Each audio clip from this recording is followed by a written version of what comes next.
Certo.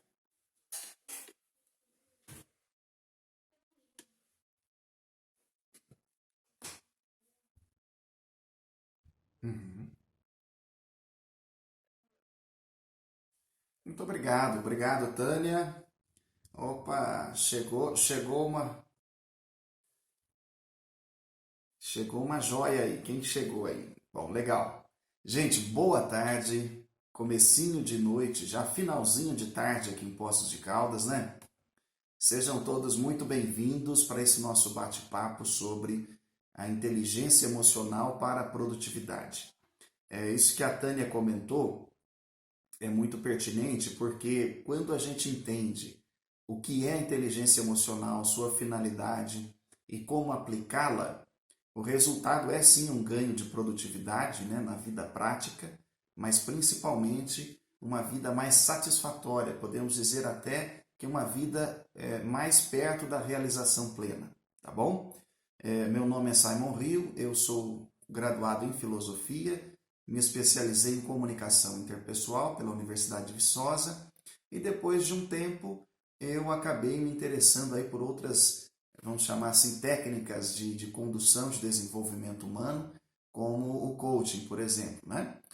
No ano passado, se você é aqui de Poços de Caldas e acompanha um pouquinho da mídia local, você provavelmente viu que eu recebi o título de melhor coach de comunicação do país. Uma pesquisa feita em caráter nacional junto com o ICF, né, que é o Instituto de Coaching, a Federação de Coaching, né, que responde pelos coachings com formação internacional, e a IACT, que é uma Aliança Internacional de Coaching e Training, realizaram essa pesquisa juntamente comigo, e nós chegamos aí a 6 critérios, que seriam 6 critérios para a gente definir de maneira metodológica e científica o que seria aí um coaching na área de comunicação. E o único nome no país que alcançou os 6 critérios foi o meu.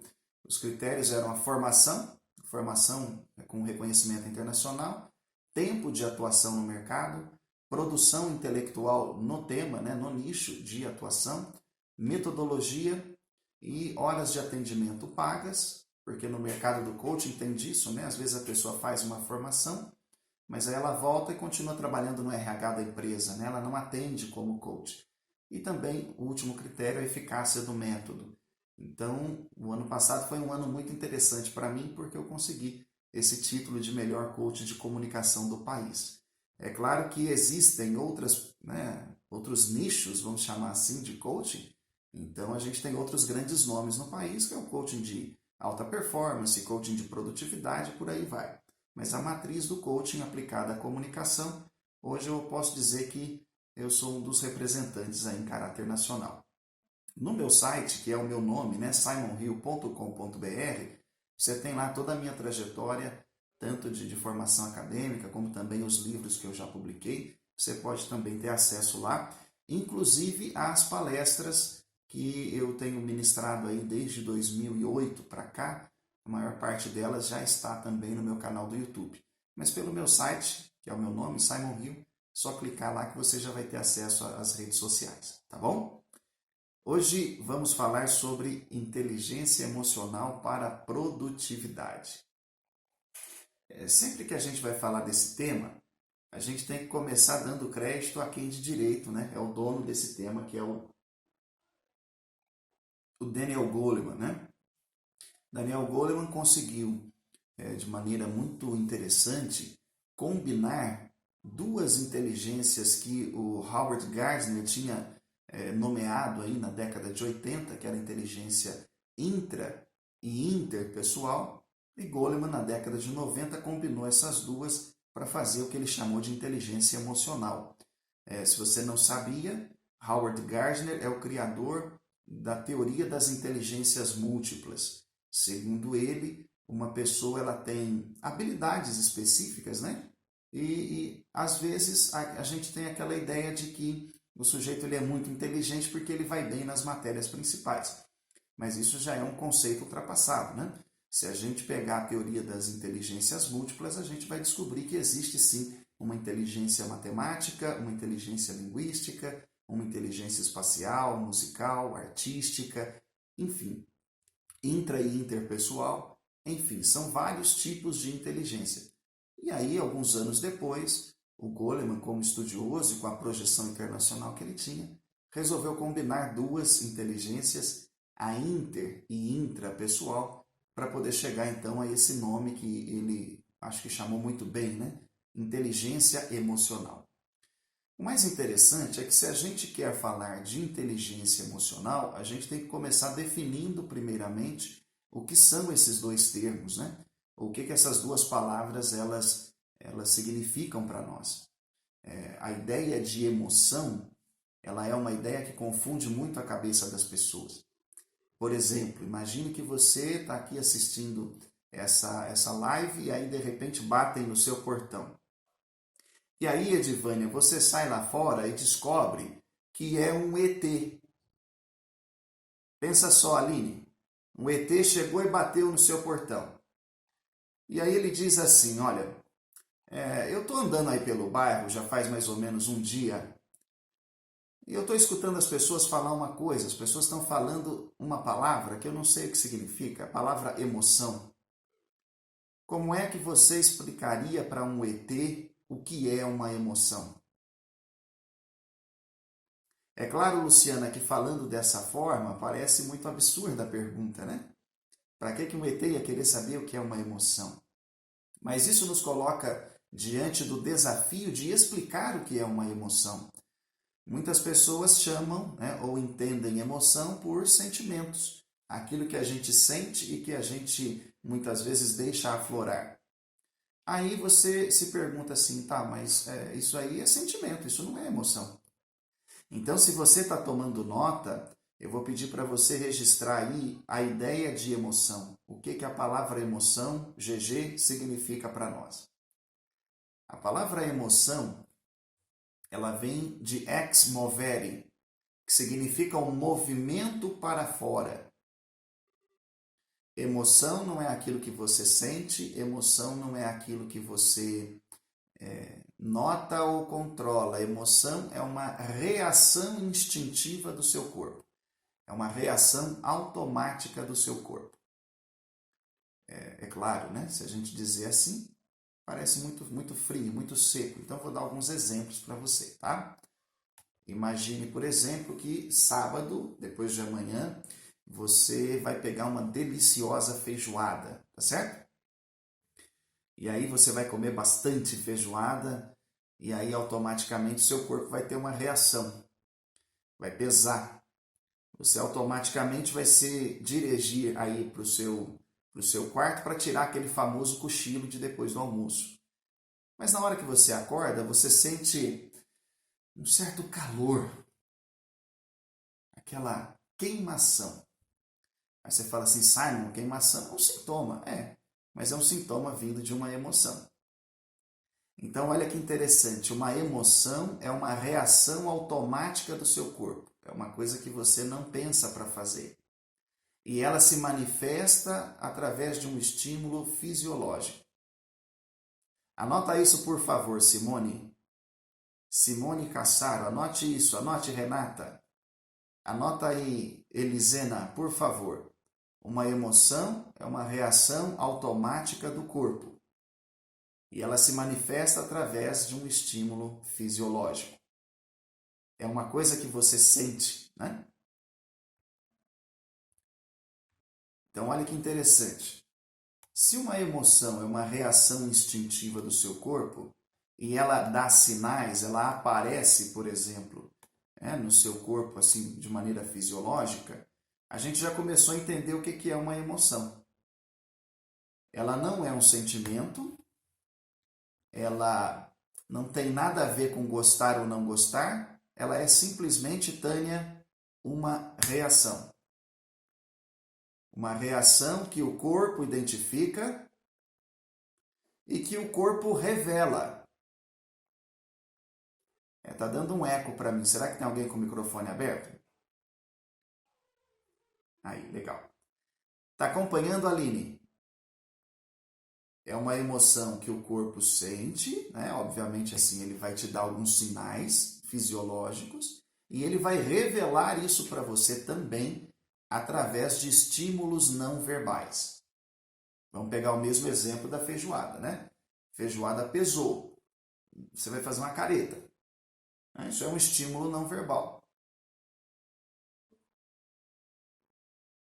E além de revelar através de estímulos não verbais, o corpo também vai buscar uma resposta.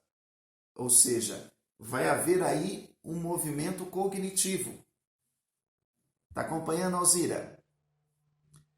A emoção aparece no corpo de maneira fisiológica, não verbal e cognitiva. Essas três formas.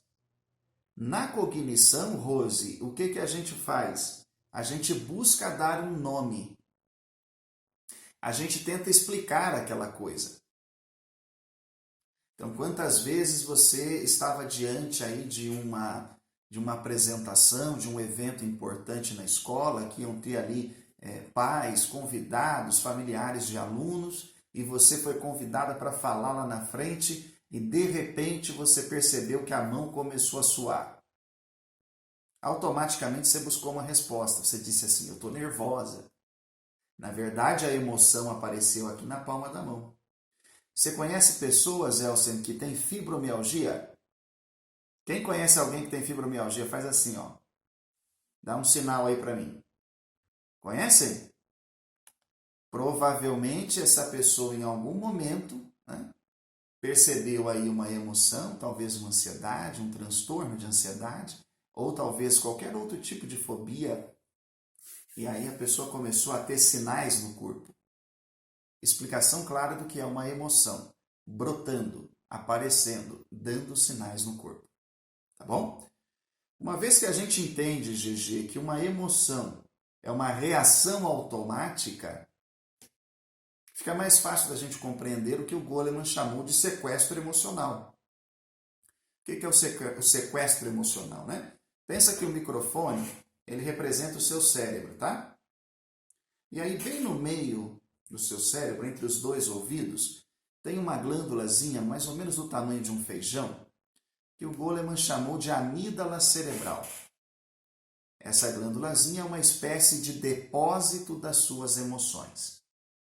Ou seja, para evitar que diante de cada nova emoção o seu corpo tenha que pensar em reagir de novo, com sinais fisiológicos, sinais não verbais e buscando um nome para aquilo, a amígdala cerebral ela faz essa espécie de registro. É como se ela fosse uma grande prateleira, né, em que você coloca os seus livros e cada emoção é um livro que está ali em cima. Essa amígdala cerebral, ela nos ajuda a entender por que toda vez que você está diante do mesmo estímulo, o seu corpo reage sempre da mesma forma. É uma estratégia de economia de energia do cérebro, né? Porque ela vai fazendo com que você precise pensar menos para poder reagir. Deixa eu lhe dar um exemplo. Quem já viu uma cobra venenosa alguma vez, levanta a mão. Quem já viu uma cobra venenosa? Beleza. A Renata pode nos dizer aí, você faz um sinal se estiver mais ou menos no caminho, tá, Renata? Depois que você viu uma cobra venenosa, você não precisa ver duas para sair correndo, não é verdade? Você viu uma vez, essa memória ficou aí na amígdala cerebral, que é o seu depósito de emoções, e da próxima vez que você vê uma segunda, pode ser até na televisão, você já vai falar, ai, né? Não é isso? E por que isso acontece, Carolina? Porque você já tem aí um registro do que é estar diante de um animal venenoso, de um animal perigoso. Então, olha, amígdala cerebral, depósito das nossas emoções. Ok? Ou seja, a emoção é uma reação automática e ela fica armazenada na amígdala cerebral. É um impulso que parte do seu cérebro para você tomar uma decisão. Ou você corre, ou você foge, ou você percebe os sinais que o corpo dá ou não percebe. Tá claro isso aí? É claro? Na década de 90, tiveram dois pugilistas muito famosos. O primeiro deles, Evander Holyfield. E o segundo, Mike Tyson. Mike Tyson, lutador extremamente agressivo, muito violento, né? Todo mundo que o enfrentou em algum momento caiu, e ele tinha o alvo, a meta, de derrubar Evander Holyfield, que era um campeão mundial da sua categoria. E aí, eles marcaram uma luta. E na primeira luta, né, que eles tiveram duas, depois teve uma revanche, na primeira luta, num dado momento, o Evander Holyfield, que era um pouco mais alto, ele começou a fazer um comentário depreciativo ao Mike Tyson. E aí Tyson, num ato assim de emoção, virou e mordeu a orelha do Evander Holyfield. Eu acho que os mais adeptos do esporte já vão lembrar dessa história rápido, né, GG? Holyfield perdeu um pedaço da orelha. A luta foi interrompida, 8 meses depois, marcaram-se a revanche, né? Marcou a revanche. E aí, num dado momento da luta, né? Holyfield começou com a mesma história. E aí Mike Tyson foi lá de novo e mordeu a orelha dele de novo. Por que eu estou contando essa história para você? Para você entender a diferença entre uma emoção e um sentimento. Olha só, na primeira luta, Mike Tyson simplesmente reagiu. Na segunda, ele fez de caso pensado. Mas Simon, como assim? Anos depois, o Mike Tyson foi no programa daquela entrevistadora famosa, a Oprah, e aí ela perguntou por que ele tinha feito aquilo. E aí ele disse assim, olha, na primeira luta ele desestabilizou tanto o meu estado emocional que eu simplesmente reagi. Quando ele começou a me chamar de bastardo, falar determinadas coisas da minha infância, eu não consegui, eu reagi e ataquei. Na segunda luta, eu mordi a orelha dele porque eu queria machucá-lo. Ou seja, Giovana, na segunda luta, Tyson pensou para agir daquela forma. Então, Meire, vamos lá. A emoção é uma reação instintiva do corpo. Ela se transforma em pensamento e aí sim ela vira sentimento. Uma emoção, quando pensada, vira sentimento. Tá claro isso aí, Elisena? Uma emoção, quando você começa a pensar nela, ela vira um sentimento. Ela deixa de ser uma reação instintiva e ela passa agora a ser algo pensado, deliberado, decidido. Quem tem gato aí, levanta a mão. Quem tem gato, levanta a mão. Ninguém tem gato? Nós estamos numa turma aqui com 45 pessoas, ninguém tem gato em casa. Quem tem gato, levanta a mão. Quem tem gato, levanta a mão, faz um tchau na câmera aí. Legal. Jeane, você já experimentou colocar um pepino perto do seu gato? Ele dá um pulo para trás, né? Sabe por quê? Porque ele tem ali armazenado que tudo que é comprido e parece com cobra é coisa que eu tenho que correr. É uma emoção. Agora você também já deve ter visto um gato brincando com um novelo de lã. A princípio ele toca com a pata e se afasta, mas depois ele começa a entender aquilo. Ele passa a gostar, a sentir que o novelo de lã é legal. Tá claro? Agora então a gente pode falar do que é a inteligência, né? A inteligência ela tem o sentido de depreender, entender uma coisa por dentro, ou de dentro para fora. Inteligir a respeito de um assunto é isso, né? É quando você se debruça sobre um determinado tema e aí você começa a estudá-lo, a reconhecê-lo na realidade e principalmente a fazer distinções. Olha que interessante essa definição. A inteligência é a capacidade de fazer distinções. Um esquimó, ele tem 42 nomes diferentes para a neve. Então ele sabe qual que é a neve da manhã, ele sabe qual que é a neve da tarde, ele sabe qual que é a neve do meio-dia, ele sabe qual que é a neve que dá para recolher com determinado aparelho ou não. Ou seja, no que diz respeito à neve, um esquimó é muito mais inteligente que a gente. Vocês concordam? Por quê? Porque ele tem essa capacidade de fazer distinções. Ou seja, ele entendeu tão bem o que é neve que ele consegue fazer separações entre tipos de neves, entre tipos de coisas diferentes. Tá claro isso aí? Eu sei que falando desse jeito parece até simples demais, né? Mas é exatamente isso, né? O que a inteligência emocional vem trazer para nós. Se você for capaz de fazer distinções das suas emoções, ou seja, se você for capaz de fazer distinções das suas reações instintivas, você vai se tornando mais inteligente emocionalmente falando. Ficou claro isso aí, gente? Inteligência emocional é a capacidade de fazer distinções das suas reações instintivas. E aí volta lá um pouquinho. Como é que eu vou fazer isso? Comece a anotar, por favor. Prestando atenção nas reações fisiológicas, os sinais do seu corpo. Andriele, está acompanhando aí? Então, primeiro eu vejo os sinais que o meu corpo está dando. Depois eu vou ver as expressões não verbais. Se você quiser trocar não verbal por corporal, pode.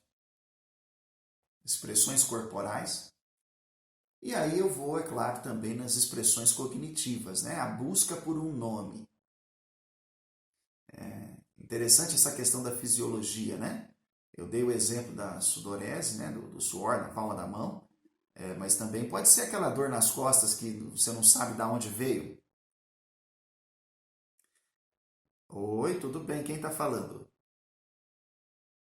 Oi, Valéria, tudo jóia? Você chegou agora?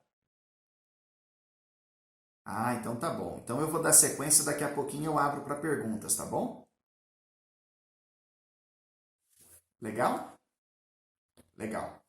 Então olha lá, ó. As reações fisiológicas, elas podem ser aquela dorzinha nas costas que você está sentindo há um tempão e não sabe por quê. Ou então aquele incômodo, aquela dorzinha na boca do estômago toda vez que a mesma coisa acontece. Lembra do exemplo do Tyson? Quando Holyfield o chamou de bastardo na segunda luta, aquilo funcionou como um gatilho. E aí, no gatilho, ele não teve outra reação a não ser fazer a mesma coisa que a amígdala já tinha armazenado lá no seu cérebro. Então, note, para você começar a fazer distinções das reações instintivas, você tem que começar a prestar atenção no seu corpo. Ou seja, toda vez que acontece determinado evento, me dá aquela dorzinha aqui, me dá aquela dorzinha aqui, me dói aqui do lado, eu amanheço com as costas ruins. Tem pessoas que saem aquelas feridinhas, né? Vocês já repararam? Quem já reparou aquela chamada herpesinha de ansiedade? Não é isso? São sinais fisiológicos de uma reação instintiva. Tá claro? Obviamente, você também vai ter reações corporais ou não verbais. É a chamada cara emburrada. Não é isso? A Aline saiu de casa feliz. Oi, Tânia. Oi. Pode falar.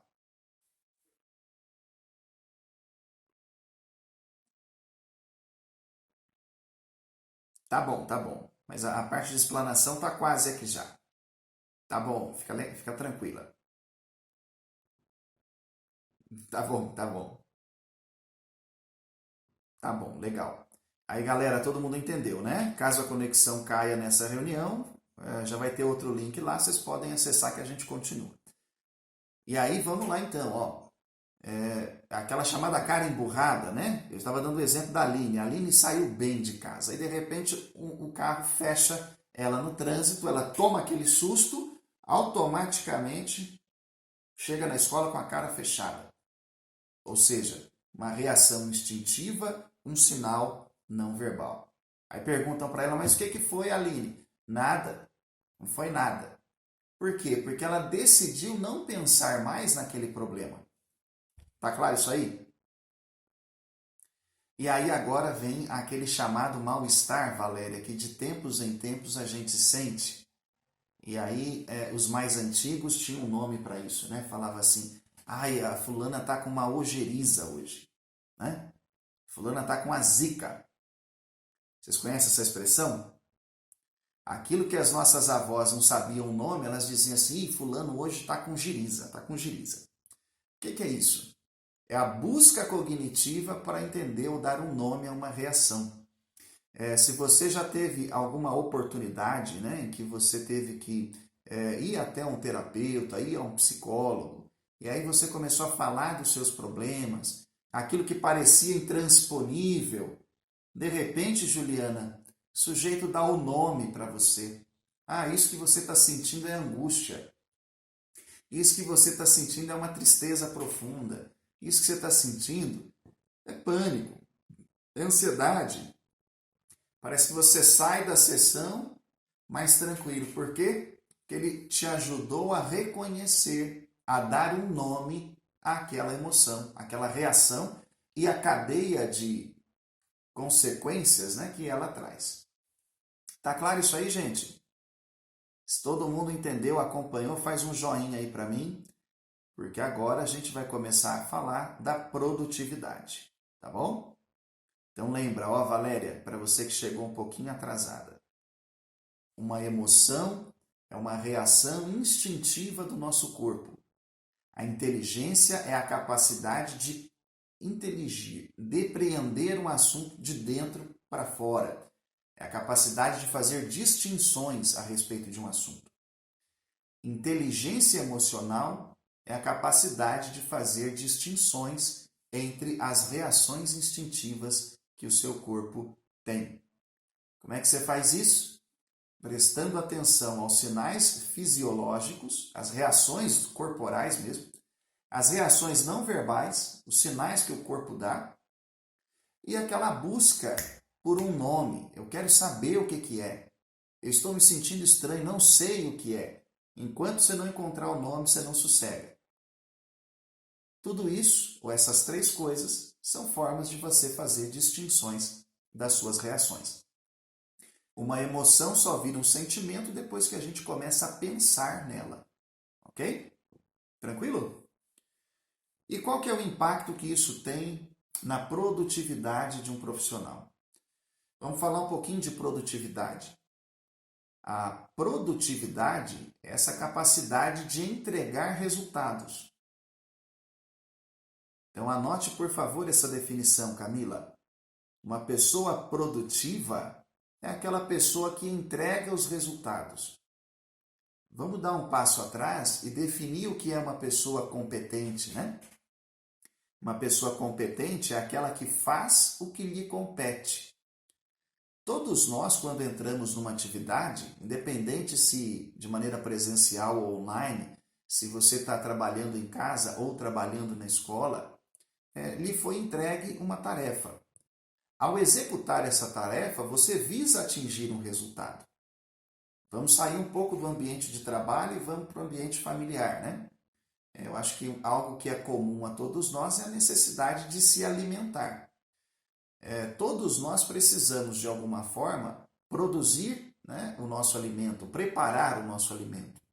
Né, fazer com que aquele alimento que a gente compra no supermercado se torne, né, comível. Você pode fazer isso, Elisena, com competência ou com incompetência. Não é isso? Tem cozinheira que é boa, não é isso, Edivânia? E tem cozinheira que é ruim.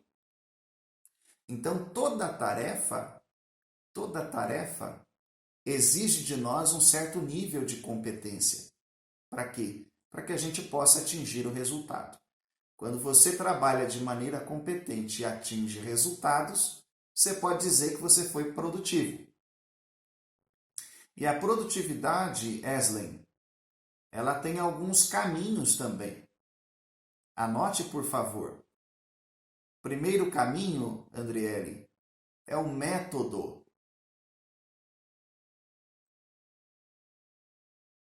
Está acompanhando aí? Edilaine, está acompanhando? Thaís Cravo, tamo junto?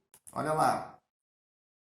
Renata, GG, Luciana, Carol, está acompanhando aí? A produtividade começa com o método. Lembrando que uma pessoa produtiva é aquela que atinge o resultado da sua função. E o método, vamos lá, né? Se você lembrar, assim que você se formou, você, para dar sua primeira aula, né, como titular da cadeira, por assim dizer, você preparou um plano de aula.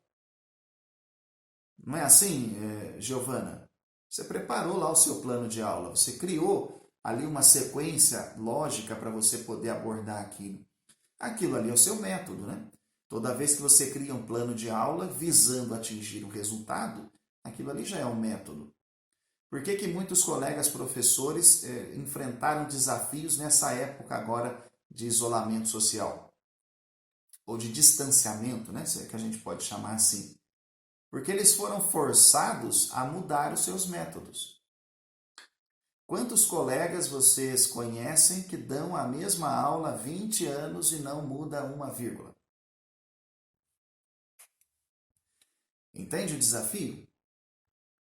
Estavam habituados a fazer as coisas apenas de um jeito e, de repente, eles foram desafiados a trocar de método.